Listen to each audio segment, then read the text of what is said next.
interview today, I've selected 3 people I've talked to. And how many of you here were last year and saw this? So you kind of get the idea how it is, right? So it's just a casual conversation about CoCo, people that are in the CoCo community. Our first guest is Mr. Mark Overhoser. Come on up, Mark, to the couch. I'm number 1. Yeah.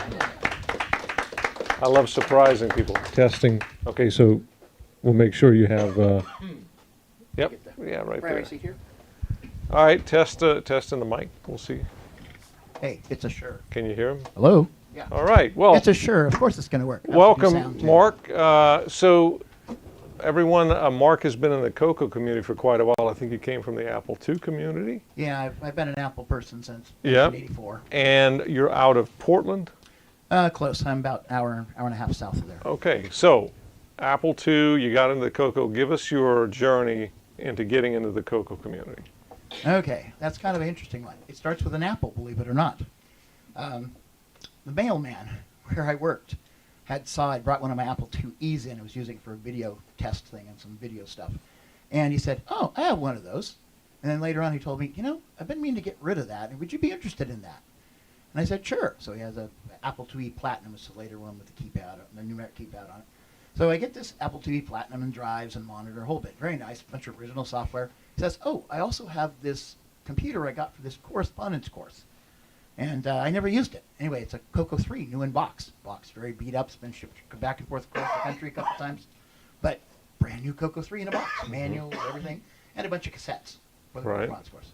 So it's like, well, you know, I'm not really into Z80, you know, processors. You know, it's mostly what the Tandys have. Then I realized, oh, this is the color computer, and it's got the Motorola chip on it. So some of you might not know this, but the engineers that developed the 6502 were 8 engineers from Motorola that left because they didn't like the direction the company was going. So all the 6502 stuff is based on the 6800 design, pretty much. It was designed to be a lower cost replacement, and they did. They undercut Motorola tremendously. And you know how that worked out.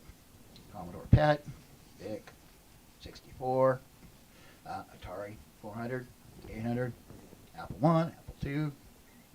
Yeah, so that could have been Motorola, but it wasn't. Anyway, so I've got this brand new in the box CoCo 3. Still got that 80s smell in it, unwrapped it. Mm-hmm. So then I jumped into the community. Facebook group, yeah, of course. Zipster. It's like, wow, I did get a floppy disk, but it's like, you know, those solid state devices would be much nicer. So, hey, Zipster started making the CoCo STC. At that point, Darren Atkinson had made 2 runs of 20. Zipster takes it over. I was in the first batch of them. I actually opted for the kit option. $25 a piece plus shipping, all the parts. Assemble them myself. No cases. In any cases yet. Tim Lindner worked at a place. They have acrylics. Got those beautiful clear with the etching and all that. People that have those. By the way, I have 4 of those. 3 of them I've misplaced.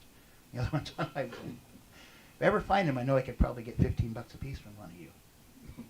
Maybe. We'll see. Anyway, so that was it. At this point, I have 2 CoCo 3s, 4 CoCo 2s, 2 CoCo 1s, and a Tano Dragon. What year was this that you got in? 2012. 2012, so 13 years ago. Yes, I've only been into CoCos for 13 years. Yeah. So you got into the CoCo, you came to your first CoCoFEST when? 2018. I couldn't afford to come in 2017, but I came in 2018. And then you started making hardware, right? Yes and no. I haven't designed any hardware per se, but there are a lot of people in the community that make something for a reason, and they have it out there and it's available in GitHub or it's available on, you know, something. The modeling stuff. A lot of people put up Shapeways, I think it is. Anyway, there's a lot of people that make stuff, but they don't really want to, you know, deal with it. And so I figured there would be a market for value add. Essentially, when you want to build something, and I'll use a very perfect example is David Ladd's mouse adapter. David Ladd, everybody knows Mr. Floppy. He doesn't like the mice that are available for the Radio Shack. You know, you got the original black with the ball, it's a real pain, and the other 2-button one's a little bit better, but not much. He says, I really like to use a PS2 mouse with this. What would it take to do that? So he goes through and figures out, well, you could use a microcontroller, like an Arduino, Sure. the AP. Same thing is used on the Arduino Unos. Okay, great, there's a library for PS2. Hook up a PS2 mouse, excellent. Now I need to be able to make it emulate CoCo joystick. Well, believe it or not, they make chips that are called digital to analog converters. So little bit of research there. Actually, thank Mr. Jim Brain for that. Microchip, MCP 4022, I think it is. It's the 4622. Yeah, I interviewed it ever. So anyway, microcontroller, library for the PS2, library for the 4022. We'll call it 4022. Voila. And it does a great job. I have a couple of David Labs prototypes. Anyway, I took the design David Ladd had, sent off to JCL PCB back for all the tariffs, got a bunch of boards, really pretty inexpensive, sourced all the parts, got them all delivered, put them together, programmed them, made a really thing. So it's like, you want a circuit board for those? I'll say a circuit board. You want a circuit board with parts? I'll say a circuit board with parts. You want a completed unit? I'll say a completed unit. Paul Piscarelli, I sent him one. He made me cases. You want a case? I got red, green, blue. I also got black. I got black with silver. And it's like, so, sure, I'll make hardware. Not my hardware, somebody else's hardware. But Dave doesn't want to sell them. I'll make hardware, I'll sell it. I'll sell the bits and pieces, whatever. So the keyboard, mouse adapter, there was also, I think you took over some of Richard Lorbieski's memory upgrades. Tell us Yeah, I about was going that. to try to do that, but I've not really had any good luck with that. And that whole thing was kind of a weird handoff, and it's been really struggling. So it really hasn't gone anywhere. I wish it would have, but it hasn't. What about other hardware? Paul Piscarelli had a couple things that he had thrown out there, and I got his permission to, he has like a keyboard PS2 keyboard or USB keyboard thing, and I think I got some stuff for that, but I hadn't really developed any of those. Scott Went, known as Malfunct, he took David's basic design and retrofitted it to work with USB and work with like game Xbox controller. Mm-hmm. And so it's very focused on just the Xbox controller going to emulating the joystick. But that's also available on GitHub. Anybody can take that and build that. I built some of the early boards, started doing some stuff, but one of the chips he used went obsolete, so it has to be respun. But that's something I'll probably pick up again after. But a lot of these people, they build this for their own desire. Sure. They don't really want to make it sell them.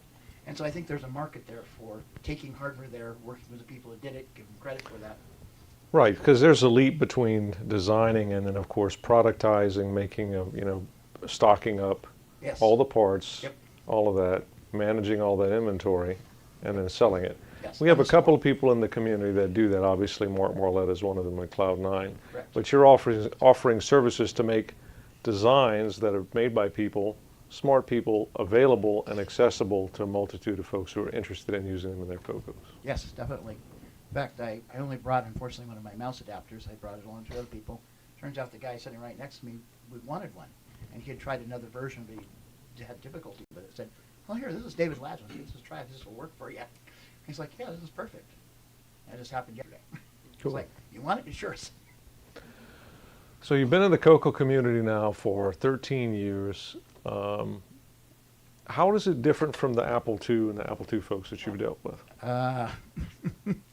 Well, they're not as bad as the Commodore people. So I've heard stories, horror stories about the Commodore Amiga people. They're ones that will, probably break out in a riot. Commodore people, well, okay. I do dabble with Commodore too. Most of my family had Commodore. So I do have a Commodore SX64. That's a little portable one. Lovely system. Love it. But I don't use it that much. Okay, Apple II. So the Apple II community, there's that elitism from Apple. And it still is. Who lines up 2 days beforehand at the Apple store for the latest one and they camp out on the sidewalk. And there's that thing. But Apple IIs are what we had in school, and that's what I got used to. CoCo has so many advantages, Commodore has advantages, but it's what you're familiar with, so it's what you get. People, there are a lot of good people in the Apple community. There's also a few people that are real annoying in the Apple community. I don't think it's as bad as the Commodore community. Sorry, guys, but Apple, or the CoCo community. I read, was it your book? You and, what's Bill his name? LaJudas. Yes, Bill Judas. Long Judas. I read your book, and you mentioned about the underdog. The title, yeah. Underdog, yeah. And it really makes a lot of sense. When you think about it, Commodore had the PET, and then their other stuff. And Tandy, of course, had the Z80. And Apple, of course, came along, 6502 as well, and this kind of the founding home computer users. And they're all present. They have a lot of marketing and all that stuff. And the CoCo, unfortunately, didn't get as much attention. And when you think about Radio Shack, it was the Z80 systems and their business systems. That was all were the players. The CoCo was kind of, well, we need to have a color computer and hear this. And you truly are underdogs. And I think what that leads to is everybody is more family-friendly and bound together. You are all defeated underdogs, and you all group together. And so while each faction, Apple versus Commodore versus Atari, and all of you color computer people are going, you know, we're on the pyramid, but we're down here at the bottom, and so we got to stick together or we're going to get taken over here. So I think that's what makes it a friendlier community. I've never been to CoCoFEST, which is a big Apple thing they have. Yeah, that's right. I know that John Linville has been, and there are a couple other people I know that have been there as well.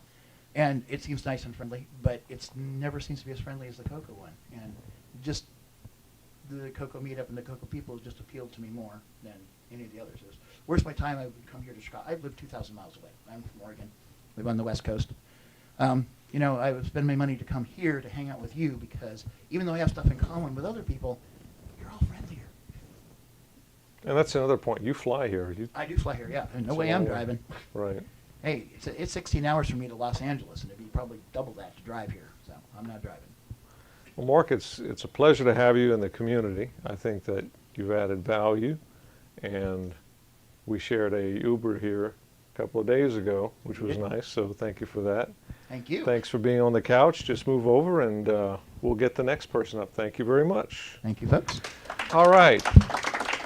So, the next person that I have asked to join on the couch is a good friend of mine. We've been friends for a long time. He hails from Austin, Texas. He's a very excellent hardware engineer, Mr. Brendan Donahue, ladies and gentlemen.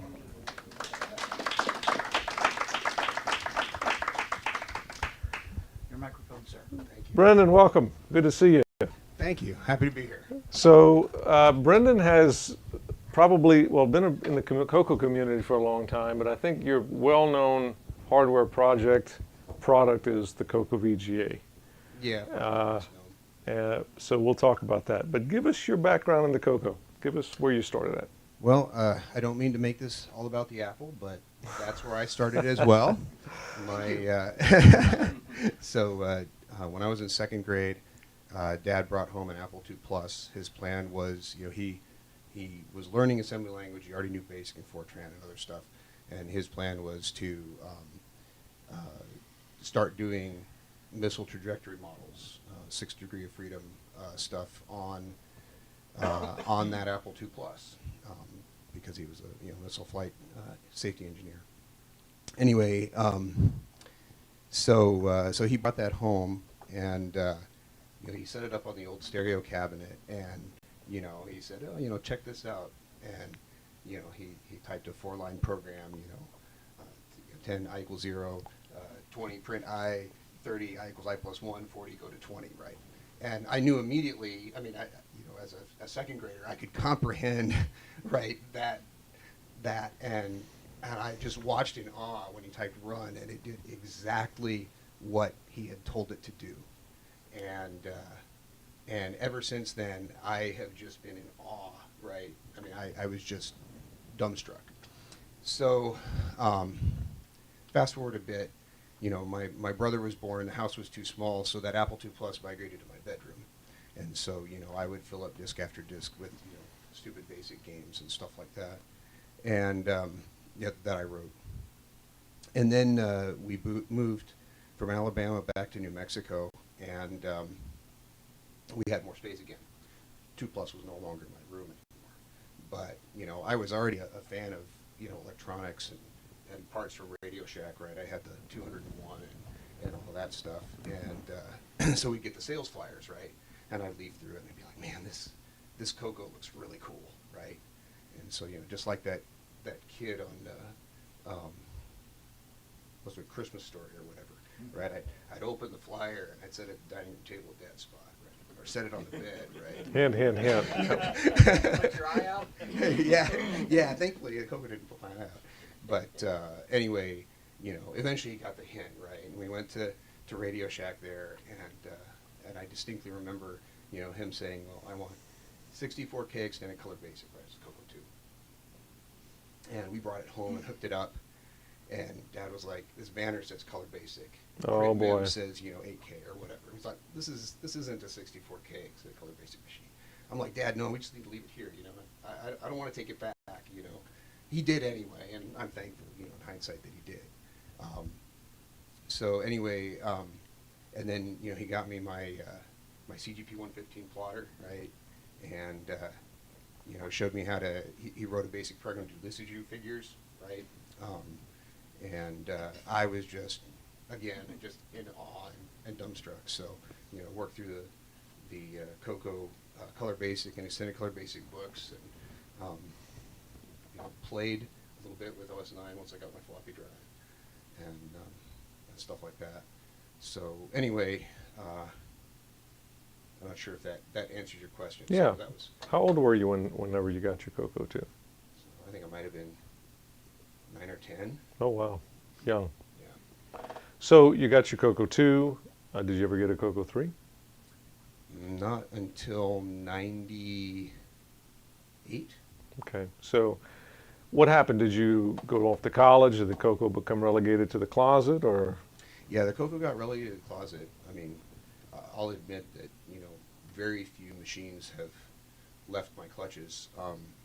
So it went in the closet. You know, we got a 10E1000, eventually you know, a 286 and a 386, a 486. And, you know, I was in college and, you know, dinking with Linux and all of that fun stuff and playing with Unix boxes. And occasionally I'd break it out, right? Sure. It was by then it was a bit, well, it still is a bit of a Franken CoCo, right, with my own fan mounted at the top and a fuse holder because I got blown fuses on it and stuff like that. But yeah, but it, you know, it still works. But yeah, I just hung on to it. It's still in the hacker dungeon at home. Tell us about your CoCo 3. How did you get into that? Yeah, so when I moved to Austin, Goodwill had a Computer Works store, right? And so at that time, you could go in there and you could buy, you know, many popular home computers, including a CoCo 3 for like $5, right? So I go in there, oh, there's a C64, oh, there's a, you know, CoCo 3, and oh, you know, there's a CoCo 2, you know, it needs a home, right? Mm-hmm. And so I just bring all this stuff home, right? I mean, from Goodwill Computer Works, I got a SGI Indigo, right? Wow. A $35,000 machine for like $30, $50, I don't know, something like that, right?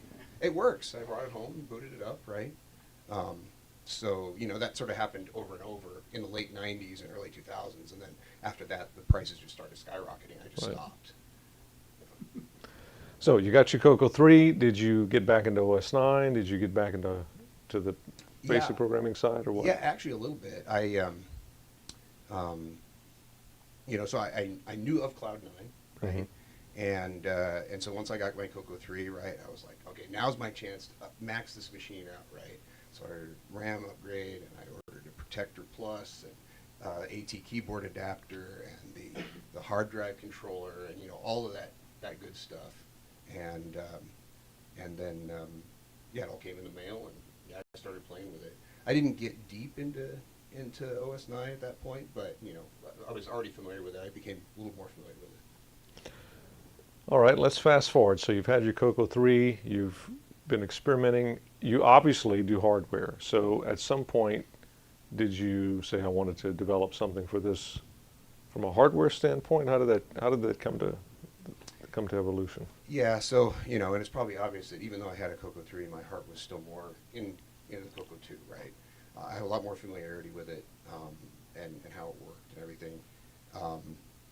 And so, you know, so I had, you know, a CoCo 3 and a CoCo 2 and numerous other home computers and Unix machines set up downstairs. And I found myself just going to the CoCo 2 often and thinking, you know, I swore when I was, you know, 9 years old that I would solve this TV interference problem, because it used to just nearly hypnotize me with the, you know,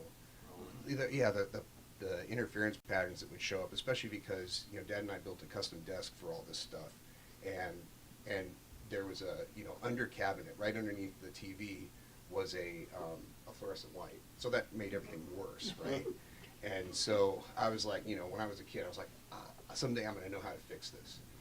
And so I'm like, you know, I know Verilog, I'm an electrical engineer, I should be able to fix this now. And so I started this project, you know, along the way, we lived in Washington State for a while. And so a buddy of mine, Steve Spiller, who still lives up there, I said, hey, you know, how do you feel about working with me on this project to output VGA for the, you know, CoCo 1 and 2, and, well, anything else with 6847 VDG, right? And he was like, yeah, let's do it, right? And so we both, you know, a good excuse for me to buy a logic analyzer and, you know, spend some time looking at some specs and, you know, breadboard up a, you know, get a FPGA eval board and breadboard up, you know, some circuits and things like that, and write some Verilog. And we got together and, you know, we'd work on it a bit, and, you know, we'd go our separate ways and work on it independently. And over the course of about, I don't know, a year and a half, you know, we had something working. And I don't know if you remember, but I brought the something working. I remember that. to the VCF second or third. Southwest in Yeah, Texas, VCF yes. Southwest there in Arlington, Mhm. right? And at that point, you know, it was a perf boarded, you know, level I remember shifters, that, right? yep. To go between 3.3 volts and 5 volts, and this, you know, horrendously long ribbon cable, right, that came from the VDG socket and went over to my FPGA eval board, and then that output the VGA, and I was seeing weird problems with it that I remember that as well. maybe, you know, maybe it was just signal integrity issues, right, because of the long ribbon cable. Maybe it wasn't, right? You know, I had decoupling caps and it would get a little better, but not go away, you know, things like that. So, yeah. So sorry, I'm not sure, did that answer your question? Yeah, no, it gives us an idea where we went. That's fine. So you eventually turned this into a great product, a marketable product, spun a board, went through some testing. There was a point at which the unavailability came an issue, Yeah. but I think y'all are over that hump now, or getting over that hump. Can you Yeah, I talk think about where so. you're at with it now? Yeah, I mean, to go back a little bit, you know, I worked with Ed Snyder, and the reason for that, Zipster, the reason for that was, you know, because he was already doing other video products and things like that, and one of the things he had done was some composite mods, and I was thinking, man, it would be really nice if I didn't need to do surface mount parts. The FPGA is 144 pins, if I remember correctly. And Right. yeah, and so I ordered a couple of his boards because I wanted to see what they looked like, and I installed them in CoCo's, and I'm like, oh, these are nice, you know, I think, you know, he might be cool to work with. And he was also talking about doing a VGA adapter which would sample the analog video out of the 6847 and convert, you know, can convert that to VGA. And, you know, the solution that Steve and I had come up with was snooping the digital signals, double buffering, and you know, building what it felt like the video should look like. Right. And that avoided, you know, this analog, you know, digital to analog to digital to analog conversion, right? And it, you know, it took a couple steps out. Sure. And so, yeah, and so, you know, because he was doing, you know, talking about doing something like that, I said, you know, hey, this is where I am. I think I'm having signal integrity issues. Would you work with me to put together a board? And yeah, he very kindly, you know, put together a prototype board with dip switches on it initially, so that I could, you know, switch modes and try to do some debug and things like that. It was extremely helpful. So, you know, I owe him quite a debt. And even since then, right, he's written a lot of software. You know, like he took the Infocom games and ported them to the 64 column mode, right? Among other things, right? He's done things with the 16 color video mode as well. So anyway, so yeah, so you asked a different question. So Yeah, so there was some issues. It became unavailable. Yeah. It had some issues, I That's understand, right. of course, and Yeah. then now you're ramping back up again on yeah, the production. Yeah, that's right. And I'm working with Mark Marlette now, and he's sourced quite a few of the FPGAs that we originally used. There was a fear there for a time that I would need to port the design to a different FPGA. I had already started on a different FPGA, and Zipter talked me into moving to Altera, and so I had ported the design, ported the RAMs and everything for that purpose, and I was not looking forward to having to do that again because of the lack of availability of the FPGA that we were using.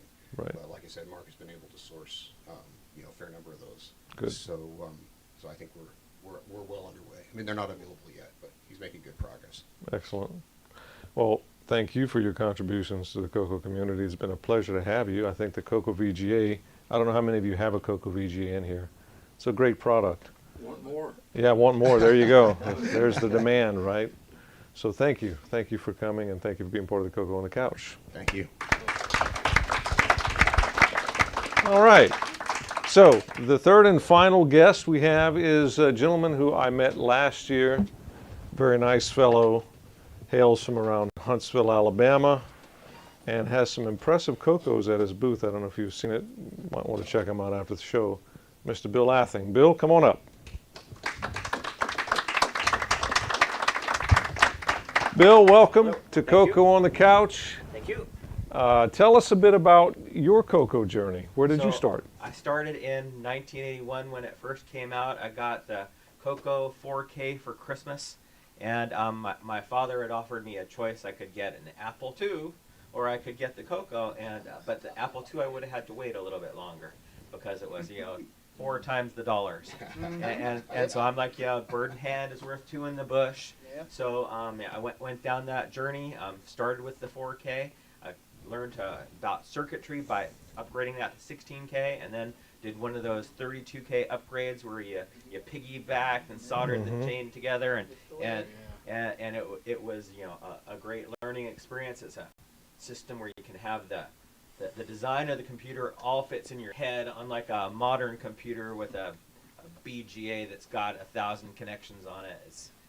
That's why I'm back to it, because I just like the simplicity, and it's just exciting and fun. It's good for learning the kids, getting the kids started and educated in where the computer technology came from. Yeah, that's true. It's something you can get in your head and get your head around easy.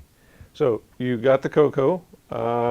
Did you keep it for a while? What was your usage like? Kept that for a couple of years, then got a CoCo 2. I never got a CoCo 3 back in the day, but I got that when I was in junior high, and then in high school I got a job working with my father got me the job at Craft Systems, where we made the joysticks that you're all familiar with, and the CoCo joystick they'd been making for a number of years, and they had just gotten the contract for the PC Junior joysticks, which are similar design, similar case and whatever.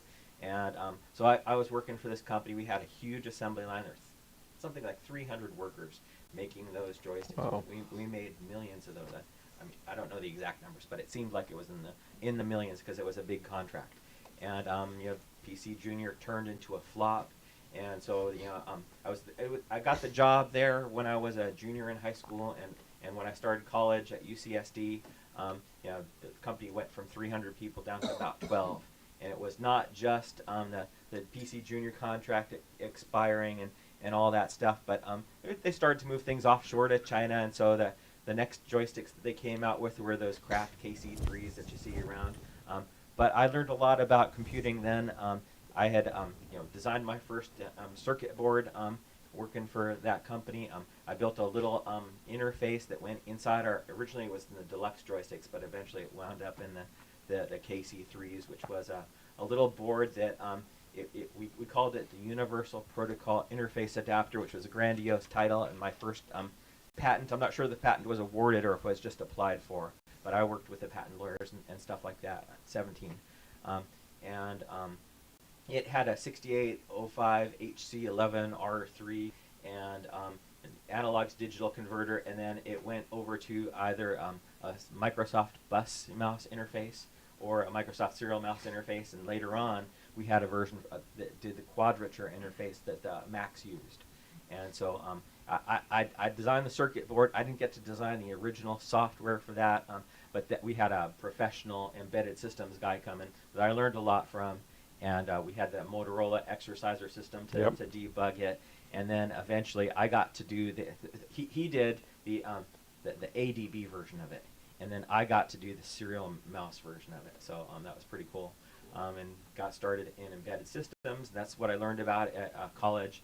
And while I was there at Kraft, we also it was an exciting experience for the 8-bit era, because I got to play on the Commodores. We got all the new Commodores in there. We got the Atari STs, and we applied our stuff. Didn't release on all the platforms, but we learned all about them. So I could take a machine home for the weekend. Wow. So No doubt, no doubt. Yeah. So you were able, the fact that you worked for Kraft and were able to see the very joysticks that were used on Yeah. As a the tanning teenager. machines as a teenager, right? It's like going to work for Radio Shack at headquarters, you know, and seeing CoCos being Yeah. made. Yeah. So did you keep your CoCo the whole time at this time, or where was the CoCo at? No, by the time I got rid of the CoCo 2, I was on Macintoshes, and then so I had a Mac 128, then a Fat Mac, then a Mac Plus, and that mostly got me through college. At college, I worked in the math department at UCSD, you know, an IT guy, and we were upgrading the Macs. The professors were getting Mac 2s and whatever, upgrading their Mac SEs to SE 30s, and Apple didn't want the SE board back, so I got a couple of those and made some Macintosh clones at home with that. So. And so when did you get back into the CoCo then? I didn't get back into CoCo until COVID hit, and I bumped into CoCo Nation, CoCo Talk at the time, on YouTube, and just went down that whole path.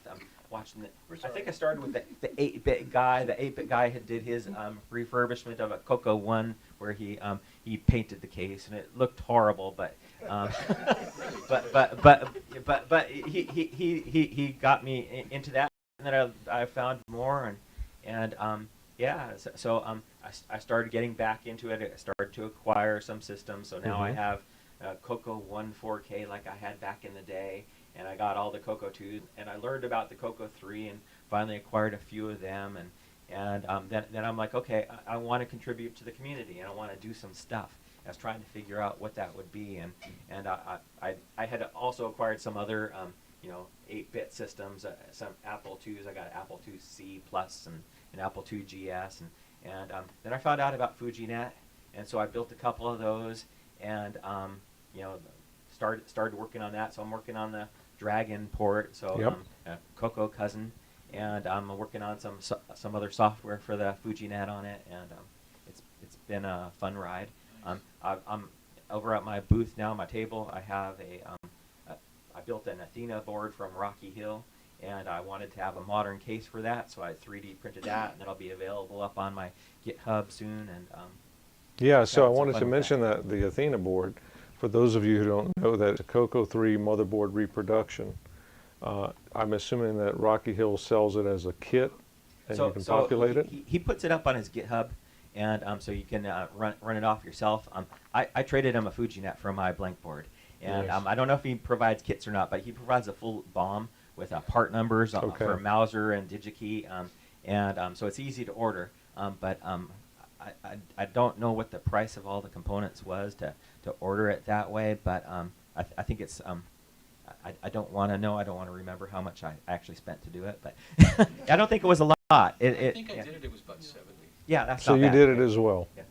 Yeah. Yeah, they're popular. Yeah. They are really neat. It's like there was actually a CoCo 2 kit that Tandy, Radio Shack, I guess, sold in some kind of surplus store in Fort Worth. Kind of reminds me of that, right? So that was actually for an electronics place, like a DeVry Institute, Okay. but not. I think it was a National Technical Institute or something. That's right, like because that. they would advertise Yeah, in yeah. various computer magazines in Right. the 80s. Right. That's what that was for. We had 2 of them at the auction last year, and I'm kicking myself for not getting one. I've got one, but it's never leaving my house.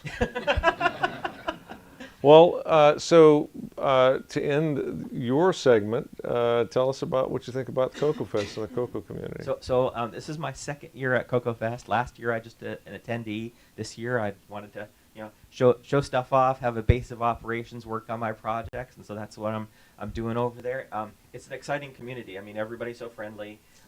Everybody helps one another, and it's just with a computer that's 40 years old, you don't have this kind of enthusiasm without having a group of people that really are engaged, want to help one another, and I just don't see that as much for the other computers.